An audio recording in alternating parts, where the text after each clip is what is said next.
Shalom and welcome to lecture number 6. We will begin our conversation today on the Shema liturgy, and we will spend a few classes talking about it. If you have the booklet in front of you, please follow us. We begin on page 25, and let me please first upload our PowerPoint. So I call this rubric the Shema liturgy, not as it is normally called in Hebrew, Shema and its blessings, because I'm following here Dr. Reuven Kimmelman, who relates to it as a very well-structured and deliberately structured unit, and it's not just biblical passages and blessings, therefore the Shema liturgy. We will see again the structure of the Shacharit. We already spoke about the preliminary parts of the morning prayer, the Birchot HaShachar and Psukei de Zimra. Today we will begin with the Shema liturgy, and then we will have the Amidah. And after the Amidah, we have either Tachanun or Hallel or none of the above on normal days that don't require Tachanun traditionally. Then we have Kriya B'Torah, the Torah services on Monday, Thursday, and Shabbat, and concluding services. And the Kriyat Shema U'Birchotea, the Shema liturgy, and the Amidah, I would say, is the heart of the Shacharit. It's the most important part. It's the most halachically constrained parts of the prayer, and it's the most ancient part of the prayer. And if I look back, I look to the most ancient source that we have the Shema in an explicit way. We will see later that we have probably earlier mentionings of the Shema, but not in a very explicit way. I will go to the Mishnah, to Tractate Brachot. Tractate Brachot in the Mishnah, in a way, encapsulates some of the most, or maybe the most important parts of our liturgy till this very day. There are also other things that are not included in Mishnah Brachot, but most of the most important things that we have are included in Tractate Brachot, which is the first tractate in the first order of the first rabbinic compilation. So chapter 1 to 3, first, second, and third chapters of Tractate Brachot deals with the Shema liturgy. Then we have 2 chapters dealing with the Amidah, and then we have 4 chapters dealing with brachot, with blessings, the blessings before eating, the blessings that have to do with the zimun, and Birkat HaMazon, which we already spoke about. Certain debates between the house of Hillel and the house of Shammai, mostly with regard to blessings that have to do with food. And then we have Haroeh, that the last chapter, chapter 9, that has to do with the occasional or event-specific blessings. So this is the structure of Tractate Brachot, and these are the 3 main liturgical genres that we have. We have a recitation, which is the Shema liturgy, basically comprised of scriptural verses. We have a prayer, that's the Amidah, that's the moment that we stand and speak with the divine, and we have blessings for all kinds of occasions. And if I think about it, this is I brought you here the manuscript page, the first page of the Mishnah from manuscript Budapest, Kaufman manuscript, which is considered to be the best ancient manuscript of the Mishnah. See how the Mishnah begins, how Tractate Brachot begins. It begins with a question. And the question it has is, Me'imatai kor'in et Shema ba'arvit? From what time? What is the exact time that one may begin to recite the Shema in the evening? So if I would ask you, if you want to write a book about liturgy, you want to begin with Shema, let's say, would you begin with a very, very specific and I would say even technical question, what is the exact time that you may start reciting the Shema? I believe that you would like to begin with some introduction and some, what is the Shema liturgy? Why do we need to say the Shema? And what is the structure of the Shema? What is the importance of the Shema? Maybe some theological notions of the Shema. The Mishnah doesn't do that. The Mishnah doesn't do that. It doesn't mean that doesn't have a theological content or importance within it, but it doesn't say it explicitly. It deals with, in many cases, with what we can call technical issues, but these technical issues embed very serious issues. So when I read this question, Me'imatai kor'in et Shema ba'arvin, and I hope you can trace it in the manuscript as well. Look what a beautiful handwriting with nikud and everything, I can understand it as one of two things. The one possibility is that everybody knows what the Shema is. Everybody knows what is the structure of the Shema, when we have to say the Shema, how we have to say the Shema, why we have to say the Shema, and the only thing that is left to be discussed is when exactly can we begin. That's one possibility. The other possibility is that it is a political statement. Namely, that we're not sure that everybody knows when the Shema is recited, or if we even need to say the Shema. But we don't tell them, hey, look, you have to recite the Shema. We take it for granted. It's like when my children were young, I would never say to them, Tommy, do you want to take a bath now? No. What would I do? I would say, do you want to take a bath and then brush your teeth, or do you want to brush your teeth and then take a bath? Yes. So we like a kind of close-ended questions. In other words, by asking this very technical and very specific question, we say to people, you have to say the Shema. We take for granted that you know everything above, everything that has to do with it, and we only want to tell you when exactly it has to be, when exactly you can start reciting it. So that can be understood as a political way of opening the book, and you can see that the Mishnah, although the Hebrew of the Mishnah is not that difficult to decipher, but sometimes the content of the Mishnah is much more difficult than the Talmud that have all this fancy Aramaic in it, because the Mishnah is very cryptic, it's very enigmatic. It doesn't really tell you a lot of things that you need to know. It takes for granted that you know, or it takes for granted that you have someone who sees you as worthy enough to teach you. That's the essence of oral law. It doesn't explicitly say everything. So we begin with Me'imatai Korin et Shema Ba'aravit. And the answer is also very interesting. The answer is Misha'a she'hakohanim nichnasim le'echol b'turumatam.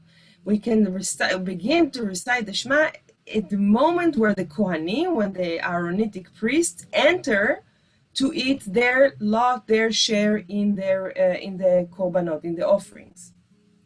Now, you know that the Mishnah was redacted around the year 200, 220, and the temple was destroyed in the year 70. So it's 150 years after the destruction of the temple. No Kohanim enters their courts to eat the sacrifices. This is something that belongs to the past. But why do they do that? In a way, in many places in the Mishnah, and I would say that at least 3/4 of the Mishnah relates to the situation where the temple was still there. Yes?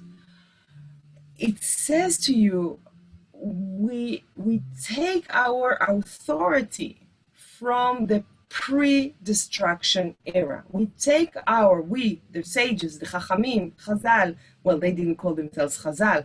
Chazal is Chachamenu Zichram Livracha, our sages of blessed memory. They call themselves Chachamim, sages. We take our authority, we acquire our authority by the fact that we continue the reality that was before us, namely the reality of the temple. Do we really want to have the temple rebuilt? You can ask them. I'm not sure that they would definitely want the temple to be rebuilt, although there are so many prayers and aspirations about it. And they talk about it quite often, because if the temple is there, they kind of lose their centrality, because the ones who will run the show from now on is the ones who ran the show before the destruction of the temple, and that's the Kohanim, and to a lesser extent, the Levim. So the opening, to summarize what I just said, the opening of Tractate Brachot gives you this question, and the answer is based on the world of yesterday, the world of the temple. And in a way, they say to you, relax, we don't invent something new. We are not revolutionary. It's not like the international, let's destroy the old world to create a new world. No, we acquire our authority from what was before us, and we take it onwards. And in a way, the Shema and the liturgy replace the offerings of the past. We only continue what was before us. So again, this is the structure of the shacharit, and I put here the gong. During my military service, when they wanted to call us for lunch, they used to beat the gong, and then everybody came in. And in a way, the beginning of the Shema liturgy with Baruch Hu is that kind of gong. It doesn't mean that what we said before that is not important, or it does not have a profound religious, spiritual, emotional, communal meaning. But it means that when you say the Baruch Hu, this is the moment when we really begin the statutory prayer of the community. Tfilot hakeva ve'achova. Why? Because for the Baruch Hu, we need a minyan. We need a quorum of 10 adult, we would say 10 adult Jews. Our ancestors would say 10 adult Jewish men. And that's if you don't have this minyan, you cannot begin. You cannot say the Baruch Hu. You can say the Shema liturgy on your own, but you cannot do it in a public way. By the way, also Psukei de Zimra, we hear in Shulchan Aruch, they also say that you're not supposed to talk since you begin Psukei de Zimra, since you begin the blessing Baruch She'amar. You're not supposed to talk between yourselves all the way until you finish the Amidah. These are sacred moments, but you can see that they're kind of building the Kedusha, the holiness, one step above the other, and that's where we get in the Shema liturgy. So if the morning blessings, remember we spoke about the morning blessings and we said it's a person wakes up in the morning and they start to see where I am, who am I, oh, I can see, I can walk, I can talk, I can communicate, oh, I belong to a people, I belong to a nation, I belong to originally a gender, I belong to originally a social class. You kind of start orient yourself in the morning after you were in a place where there were no distinctions. When we're asleep, we don't have all these distinctions. So you sort of reconstruct yourself in the morning through the morning blessings. Psukei de Zimra, verses of hymn, takes us to another realm in a way. In this passage, in this rubric, we talk about God, we praise God, we say God's praises. We read all these hymns, mostly from the book of Psalms, talking about God, not yet to God. This is not the conversation yet. The conversation will come later in the Amidah. And the Kriyat Shema is still, it's not a conversation. Initially, it's not a conversation between us and God. It's a conversation between ourselves. So if the morning blessing is about me, and me as who am I in the world, and Psukei de Zimra is about me and God, then the Shema liturgy refers to me as part of a community, of a nation, of a people, of Am Yisrael. Yes, because when we say Shema Yisrael, we repeat the words of Moses, Moshe Rabbeinu, in his speech to the Israelites. He knows that he will not marry to enter the land of Canaan with them. He will die in the wilderness. We just read it last week in Simchat Torah on Shabbat. He will not marry to enter with them, and he has some very, very crucial and important and pressing last words he wants to say to the Israelites. And in a way, this is the book of Dvarim, the book of Deuteronomy, the whole book of Deuteronomy, almost all the book of Deuteronomy is the speeches that Moses gave to the Israelites. So it's Shema Yisrael, listen Israelite, listen Israel. Yeah, we talk to each other. That's a horizontal kind of reference, not us talking to the divine.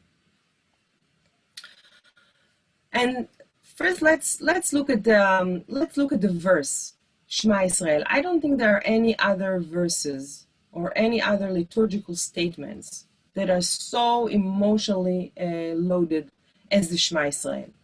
But before we go to this content of Shema Yisrael, let's see what we can take from these 6 words. Yeah, Shema Yisrael, Adonai Elohenu, Adonai Echad.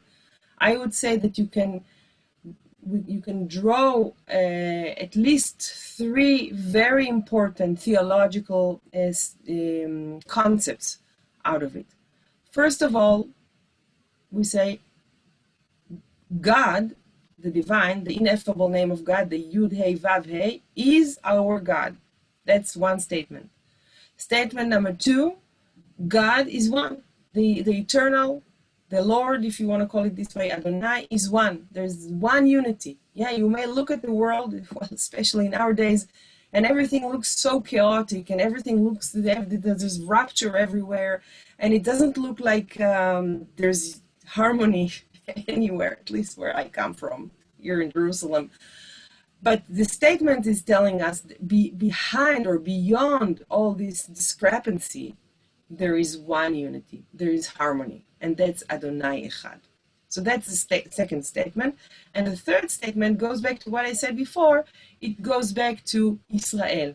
We listen, and we are asked to follow God's orders and God's mitzvot and God's path as a nation, yeah, as a people.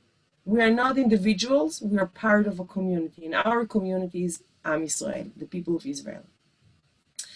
As you know, in the Chumash, in the Torah scroll, and in the Torah book, I mean, the Chumash is the book of Torah, and the Torah scroll, Sefer Torah, two letters in the Shema Israel are enlarged, and that's the Ayin in the Shema and the Daled in the Echad. So if you put them together, the Ayin and Daled, you will get the word Ed. Ed means a witness.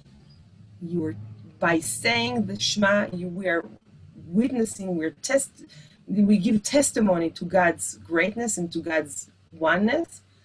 And the word that you can, if you read it with a different nikud, it's also ad. That means for eternity. Yeah. So this is a midrash, but I think it's a useful one in that sense. If you want to take these letters up in the opposite order and put dalet before the ayin, it's da, no. Yeah, it's something that we need to know, that we need to cognitively accept that God is one and that God is our God.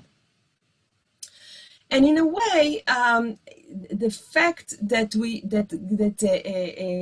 talk about God's unity and God's oneness doesn't necessarily mean, I mean, I will go back to it in the second part because I think it will take us more time. So we'll see you in the second part.